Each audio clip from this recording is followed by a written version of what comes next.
எதிர்பாராத ஆச்சரியங்கள், அற்புதங்கள் உங்களுடைய வாழ்க்கையில் நுழையட்டும். முழு பிரபஞ்சம் உங்களையும் உங்கள் குடும்பத்தினரையும் ஆதரிக்கட்டும். 7.5 சனி, சனி திசை, சனி பார்வை, சனி வக்ரம், சனி பகவானில் இதேபோல் ஏற்படும் அனைத்து வகையான பிரச்சனைகளுக்கும் தீமைகளுக்கும் சுலபமான முறையில் எப்படி தீர்வு காண்பது என்பதை பார்க்கலாம். இதை வீட்டிலிருந்தே செய்து பலன் பெறலாம்.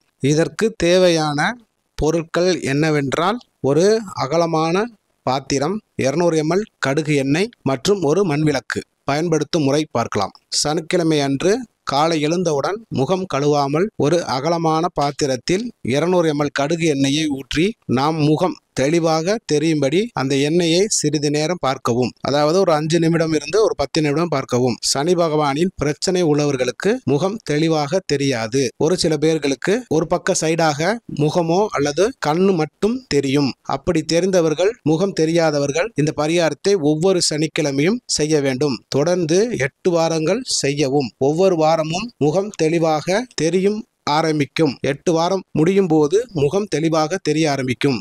8 வாரம் செய்தால் போதுமானது. 7.5 சனி நடப்பவர்கள் தொடர்ச்சியாக செய்யலாம். சனியால் ஏற்படும் அனைத்து வகையான பிரச்சனைகளிலும் இன்னல்களையும் இந்த பரிகாரத்தில் அகலும். முகம் பார்த்த எண்ணெயை, அதாவது நாம் செய்த பரிகாரத்தில் செய்யக்கூடிய எண்ணெயை ஏதாவது ஒரு மரத்தடியில் ஊற்றிவிட வேண்டும். வாரம் அதே மரத்தடியில் ஊற்ற வேண்டும். இன்னொரு முக்கியமான விஷயம் என்னவென்றால், சனிக்கிழமை அன்று முகம் பார்த்து பரிகாரம் செய்துவிட்டு காலை அல்லது மாலை சிவன் கோயிலுக்கு சென்று ஒரு மண் விளக்கில் கடுகு எண்ணெயை ஊற்றி விளக்கு ஏற்றவும். இந்த பரிகாரம் சக்தி வாய்ந்தது. சனி பகவானால் ஆதிக்க உங்களை விட்டு விலகுவதை கண்கூடாக காணலாம். எப்படி என்றால், உங்கள் முகம் தெளிவாக கடுகு எண்ணெயில் தெரிய ஆரம்பிக்கும். தெளிவாக தெரிய ஆரம்பித்தால் உங்கள் பிரச்சனைகள் படிப்படியாக குறைய ஆரம்பிக்க விட்டது என்று அர்த்தம். சனி பகவானால் பாதிக்கப்பட்டவர்கள் இந்த பரிகாரம் போதுமானது. இதற்காக தேவையில்லாமல் பரிகாரம் என்ற பெயரில் கண்ட இடத்திற்கு சென்று பொருள் பணம் விரயம் செய்ய வேண்டாம். நான் சொன்ன இந்த பரிகாரத்தை வீட்டில் இருந்து கொண்டே செய்து வெற்றி அடையலாம்.